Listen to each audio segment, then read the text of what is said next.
네, 서동수의 글로벌 마켓 리더 메리츠 옵니콘 서동수 과장과 얘기를 나눠보도록 하겠습니다. 안녕하십니까? 네, 안녕하세요. 네, 자 오늘 어떤 내용들 우리가 얘기를 나눠볼지 이슈부터 먼저 확인을 해보도록 하죠. 자, 오늘의 이슈는 미국 고용 이상 신호부터 먼저 얘기를 좀 나눠보도록 하겠습니다.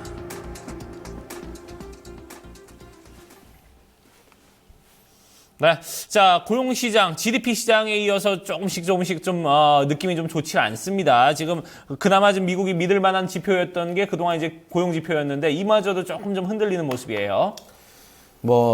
GDP 성장률, 그러니까 지난 2015년도 4분기 GDP 성장이 0.7% 나오면서 어느 정도 이러한 부분들이 예고가 됐던 부분들이라고 좀 생각이 들었었는데요. 일단 신규 실업수당 청구 건수 내일 이제 고용 동향 나오겠습니다만 그다지 기대를 안 하고 있는 상황입니다. 실업수당 청구 건수를 한번 이제 그림을 보시면서 설명을 드리겠습니다.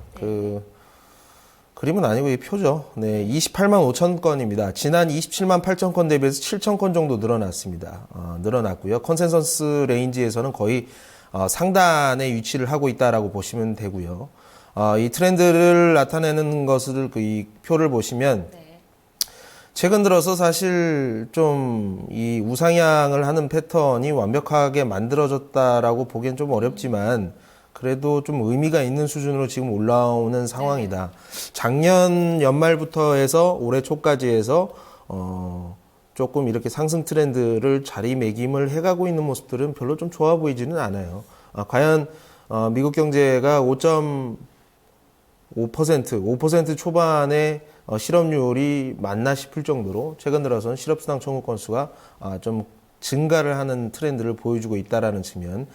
물론 아직 30만 건 이하에 있다라는 측면에서는 이게 굉장히 크다라고 보기는 어렵습니다만 30만 건을 상회를 하게 되는 구간이 만약에 나오게 된다고 한다면 그때부터는 미국의 고용 관련된 데이터의 신뢰성이 상당히 좀 많이 고용이 강력하다라는 이 컨센서스의 신뢰성이 좀 많이 무너질 수 있지 않겠느냐라는 생각이 좀 들고 있습니다.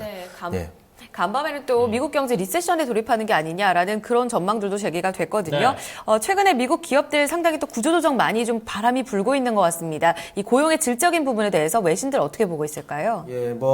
그림 하나 좀만 더 보시면요. 고용 부분에서 이제 지난 1월에 이게 이제 챌린저 잡컷 리포트라고 해가지고요. 이 고동색으로 나와 있는 부분들이 이제 지난달에 얼마나 많은 사람들이 해고가 되었느냐라는 것을 뜻하는데 이게 이제 2달 전에는 2만 3천 건, 2만 3천 6천 건이었다라는 거죠. 근데 1월 달에 물론 제가 어제도 말씀드렸습니다. 연말에 쇼핑 시즌에 의해서 아르바이트 이런 파트타임 잡이 급증을 하다가 1월이 들면서 좀 계절성을 보이면서 확 줄어드는 모습들이 있지만 어쨌든 이런 부분이 7만 5천 건이 되면서 상당히 좀 크게 늘어났다라는 측면은 미국 고용에 대한 좀 의심을 좀 크게 만드는 부분들이라는 생각이 좀 들고요. CNN 머니에 따르면 도대체 이런 부분들이 어디서 왔느냐에 대해서 얘기를 하고 있는데요. 결국에는 우리가 예측을 해볼 수 있을 것 같습니다. 리테일러들, 그리고 에너지 기업들에서 해고가 좀 상당히 좀 많이 발생이 되었다. 셰일가스 기업 같은 경우는 지난해 중견기업이 한 40개 넘는 기업들이 도산을 하는 이런 모습들을 좀 보여줬었는데요. 월마트가 전 세계적으로 글로벌리 269개 정도의 매장을 축소를 했다고 합니다. 이러면서 한 10,000명 정도가 해고가 된 것으로 좀 보여지고요. 메이시스 매장 같은 경우도 상당히 좀 감축이 이루어지면서 인원이 좀 많이 줄어들었었고, 미국의 이제 ISM 비제조업 지수 보시면 아시겠지만, 상당히 좀 좋지 못한 트렌드를 계속 가져가고 있다. 56대 있던 것들이 53으로 좀 줄어들면서, 미국의 소비를 이렇게 반영하는 이 서비스업, 그러니까 경제의 한 3분의 2 정도가 넘어가는 수준이거든요. 이러한 부분들도 부진한 것들. 그리고 또 제조업은 또 글로벌리 굉장히 좀 안 좋은 트렌드를 가져가고 있지 않습니까? 미국 셰일 기업들 당연히 안 좋은 거고요.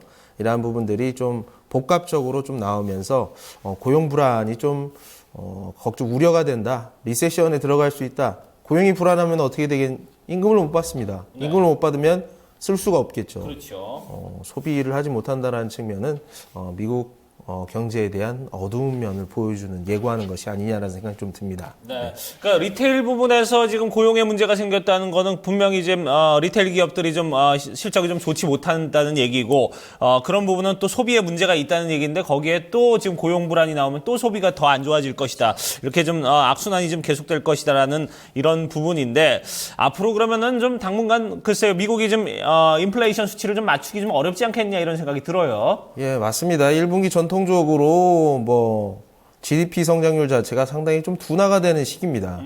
뭐 눈도 많이 내렸었던 것으로 알고 있고요. 뭐 3년 연속으로 뭐 눈이 계속 많이 내리면서 1분기 데이터가 좋을 수가 없을 것 같습니다. 성장률 자체도 안 좋을 가능성이 높고 물론 오늘 밤에 이제 고용 동향 보고서를 확인을 봐야겠습니다만 이 잡컷 리포트만 본다고 하더라도 크게 일자리가 늘어나는 모습으로 확인하기 좀 어렵지 않겠느냐라는 생각이 좀 많이 들고 있습니다. 네. 결론적으로 또 이런 저유가 속에서 인플레이션 목표치를 맞출 수 있는 그런 가능성 자체도 만무하고요. 적어도 3월에 있을 FOMC 회의까지 뭔가 좀 회복이 화끈하게 나올 만한 이런 데이터는 나오기가 쉽지 않다라는 측면. FOMC 3월에 고용 금리 추가적인 인상에 대한 스탠스는 절대 지켜나갈 가능성이 상당히 낮다. 다시 외계로 돌아가지 않는 옐런이 좀 외계인 같은 생각을 하지 않는 이상 시장에는 어떻게 보면 통화 이징에 대한 이런 요구들이 계속 이어지면서 위험자산 선호, 결론적으로 한국과 같은 이머징 마켓에 대한 인플레 현상이 어느 정도는 좀 예고가 된다라고 좀 정리를 해드리면 될 것 같습니다. 네. 네. 내일 발표가 될 미국 고용지표 포함해서 당분간 아무래도 미국 경제지표에 있어서 서프라이즈를 기대하기는 조금 어려운 상황들이 전개가 되고 있습니다. 네. 그러다 보니 금리 인상 지연에 대한 목소리도 조금 더 커지고 있고요. 이머징 쪽으로는 긍정적인 이슈를 기대할 수밖에 없는 상황이죠. 두 번째 이슈로 자세하게 전략 점검해 보겠습니다. 네, 두 번째 이슈는 이머징 안정화에 대해서 좀 얘기를 나눠보도록 하겠습니다. 네, 이렇게 서방 시장은 사실 조금 이제 불안감을 계속해서 감추지 못한다는 부분에 대한 얘기를 나눴는데 오히려 이머징 시장은 이번 달 들어서 이제 서서히 좀 안정화를 좀 찾아가는 그런 모습을 보여주고 있습니다. 아시아 시장 전반적으로 그래도 좀 잘 흘러가고 있다는 이런 느낌이에요. 예, 뭐 이머징 쪽의 통화 가치 자체가 좀 안정적으로 다시 좀 돌아가는 모습들을 좀 보여주고 있고요. 우리나라 같은 경우도 어제 제자리를 다시 찾아가는 모습들을 좀 하루 만에 좀 보여줬어서 상당히 좀 다행이다라는 생각이 좀 듭니다. 국제유가가 30불대를 지금 어느 정도는 맞춰 나가면서 그렇죠. 아직 좀 하박 압력이 좀 감소가 되는 부분들이 좀 있는 것 같고요. 어쨌든 뭐 지금 상황에서는 이머징 통화 가치가 막 무너질 만한 요인들은 지금 없는 것으로 좀 판단이 되네요. 네. 일단은 뭐 달러 약세 그리고 유가가 어느 정도 안정화 이렇게 되면 이머징 쪽으로는 정말 훈풍이 불 수밖에 없는 환경이 조성이 되는 거잖아요. 어제 원달러 환율도 급락하는 시세가 보여졌고요. 외신 쪽에서는 이 같은 흐름에 대해 있어서 좀 지속성을 긍정적으로 보고 있을지 궁금하네요. 예, 이머징 통화가 안정화가 돼가고 있다라는 것 이제 뭐 이머징 통화 중에서 어제 가장 두 번째로 많이 상승한 부분들이 이제 말레이시아 링깃이거든요. 네. 뭐 블룸버그 뉴스에 따르면요. 네. 이 대표적인 원자재 수출국인 말레이시아 링깃이 좀 상승을 하는 모습들을 좀 보여줬었다. 이런 것들이 좀 이머징 시장의 안정화 부분을 좀 대변한다라고 이렇게 얘기를 하고 있고요. 미국의 서비스 섹터에 대한 데이터, 그러니까 뭐 비제조업, ISM 지수 정도가 되겠죠. 이런 것들 때문에 실망한 것들 때문에 이머징 쪽의 선호도가 좀 명백하게 좀 드러나고 있다라고 보시면 될 것 같습니다. 이런 얘기들을 하고 있고요. 그림을 보시면요. 원자재 수출국 한번 통화 가치 한번 보시면 터키 유리라 달러 보시면 여기도 뭐 굉장히 강세를 보여주고 있습니다. 아주 갭을 띄우면서 갭을 주면서 이렇게 좀 그 강세를 보여주고 있는 모습들. 네. 우하향 한다는 게 이제 강세를 의미를 합니다. 네. 그렇죠. 남아프리카 랜드 달러 같은 경우 남아프리카 통화를 본다고 하더라도 최근 강세를 보여주고 있는 모습들. 브라질 헤알화도 뭐 똑같은 부분이라고 보시면 될 것 같아요. 예. 네. 자, 이렇게 지금 이머징 시장의 환율들이 좀 서서히 좀 강세를 보이고 있고 아무래도 좀 서방 시장에 대한 어떤 투자가 좀 불안하기 때문에 거기에 대한 대안으로 자금이 좀 몰리고 있는 부분도 있다 이렇게 말씀을 해주셨는데 어제 우리 시장도 외국인 자금들 꽤 많이 들어왔거든요. 앞으로 이런 추세는 좀 계속 될 것 같습니까? 어떻습니까? 예, 어느 정도 뭐 한 1, 2주 정도는 충분히 이러한 부분들이 좀 가능하다라고 좀 보여지고요. 3월 이전까지는 네. 설이 지나고 나서 한번 1, 2주 정도는 이런 추세는 어느 정도 만들어질 가능성이 있다. 하지만 이제 또 너무 반등을 강하게 하면 결론적으로 또 되돌림 현상이 또 어느 정도는 나오거든요. 뭐 이런 것도 그 이후에는 생각해 봐야 되겠지만 일단은 한국 증시에 대한 선호도가 어느 정도 좀 증가할 수 있는 요인들이 충분히 있다라고 좀 보고 있고요.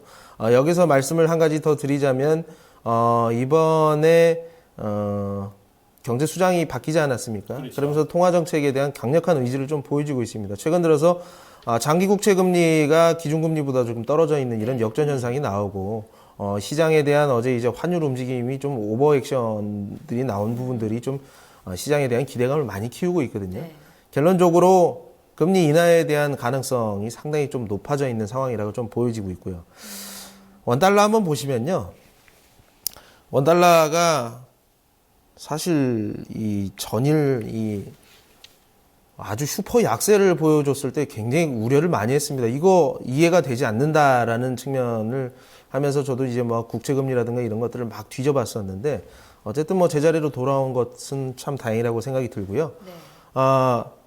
엔달러 보시면 우리나라 이제 수출 경합도가 가장 높은 산업 경합도가 높은 이제 일본을 많이 보게 되는데 엔화가 다행히도 이렇게 강세로 좀 돌아서고 있는 모습들. 네. 달러 인덱스가 굉장히 급락을 하게 되면서 여기에 대해서 선진 증시에 대한 니즈가 이쪽으로 몰리는 게 아닌가라는 좀 생각이 듭니다. 그리고 더 이상의 뭐 양적 완화라든가 추가적인 금리 인하라든가 이런 것들 결국에는 시장에 그다지 큰 뭐 악재 해소 아니면 뭐 호재 해소라고 봐야 될까요? 이렇게 되면서 엔화 강세 현상이 나오고 원화가 약세 현상이 나온다. 상대적으로 약세 현상이 유지가 된다라는 측면 좀 좋아 보입니다. 그래서 한국 증시는 일단 설 끝나고 설 다음 주 정도까지는 우리가 우려를 할 부분들은 거의 없을 것 같습니다. 매크로 측면에서요. 네.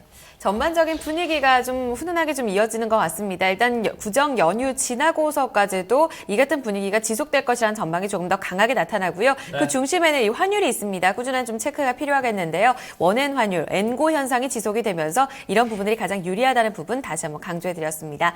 오늘 전략은 여기까지 듣겠습니다. 메리츠 송금증권 서동수 과장과 함께했습니다. 감사합니다, 과장님. 네, 고맙습니다.